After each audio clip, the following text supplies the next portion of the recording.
I honestly believe that history will be kinder to me than the contemporary media. The unbelievable journey of Manmohan Singh, India's quiet game changer. Imagine this, a man born in a tiny village without electricity grows up to change the course of an entire nation's economy. He didn't fight elections, didn't want power, and yet he became India's Prime Minister. This is the story of Dr. Manmohan Singh, the silent force behind India's transformation. Manmohan Singh's life isn't your usual political tale. No fiery speeches, no massive rallies, no dramatic showdowns. Yet, he left a mark on India that few can match. But how does a quiet economist end up in the hot seat of Indian politics? Let's dive into his fascinating journey. Dr. Singh was born in Gah, a small village in Punjab, now in Pakistan, in 1932. Life wasn't easy. He walked miles to school and studied under a kerosene lamp. After partition, his family moved to Amritsar, leaving behind everything. But one thing stayed with him, his obsession with education. From Punjab University to Cambridge to Oxford, Singh was on a mission. And guess what? His research at Oxford became a textbook for economists worldwide. Not bad for a kid from a village, right? Fast forward to 1991. India was on the verge of economic collapse. Foreign reserves were so low that the country couldn't even afford 2 weeks of imports. Desperate Prime Minister Narasimha Rao turned to an unlikely hero, a soft-spoken economist named Manmohan Singh.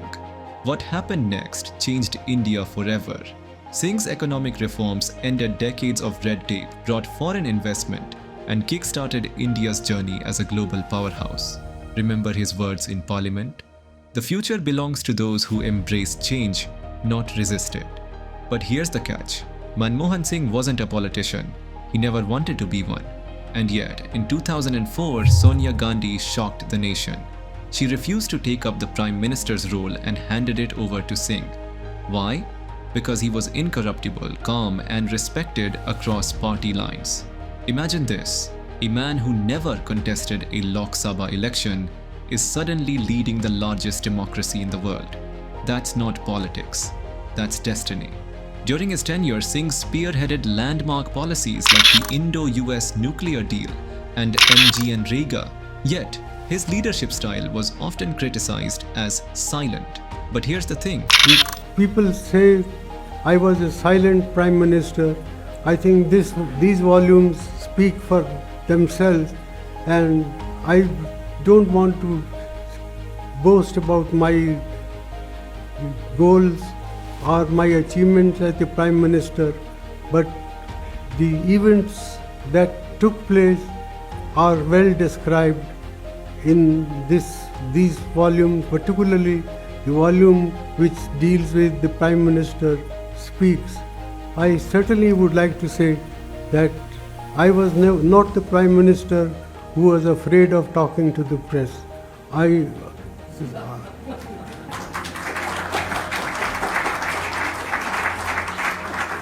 met the press regularly, and on every foreign trip that I undertook, I had a press conference on return in the plane or immediately after landing.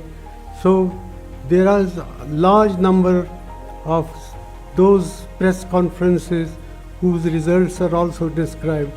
And I remember very vividly in 2005 when I went to Washington, the National Press Club invited me to address them. Our officials were nervous that I would not be able to manage the National Press Club, but that was a very successful conference, and that conference, its verbatim record is published in these volumes. That will give you an idea of what I was able to achieve in dealing with ladies and gentlemen of the press. His silence wasn't weakness, it was his strength. While others played politics, Singh quietly focused on results. However, his time as PM wasn't without controversy. Scandals like the 2G spectrum and coal scams tarnished his image. People questioned whether he was truly in control. But through it all, Singh held his ground, refusing to let the chaos break him.